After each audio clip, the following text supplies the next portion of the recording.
Hello guys, তোমাদের সামনে ছোট্ট একটা মিউল ভিতরে চলে আসলাম। দেখো আজকে তোমাদের দিদি ভাই কি রান্না করেছে। এই বৃষ্টি হচ্ছে, বৃষ্টির মধ্যে এখন এটা কি, এটা চাউমিন সঙ্গে একটা বেগুনি। কেমন যে বেগুনি হয়েছে বুঝতে পারছি না। কত বড় বেগুন দেখেছো? দেখো কত বড় বেগুনি, আমাদের কাছে এরকম বড় বেগুনি হয়েছে।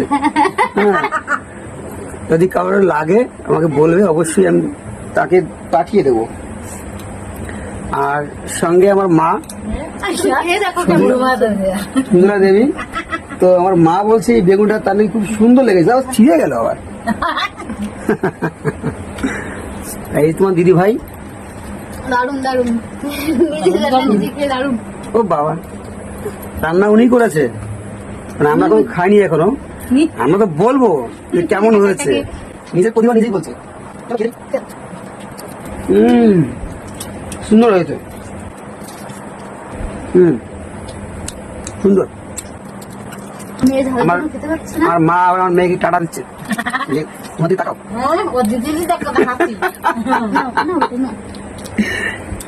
বৃষ্টি হয়ে যাবে, খেতে বেশ ভালোই লাগছে। চলো টাটা, খেয়ে নি, দেখে আর থাকতে পারছি না। শেষ হয়ে গেল। টাটা, আবার নেক্সট ভিডিও দেখা হবে।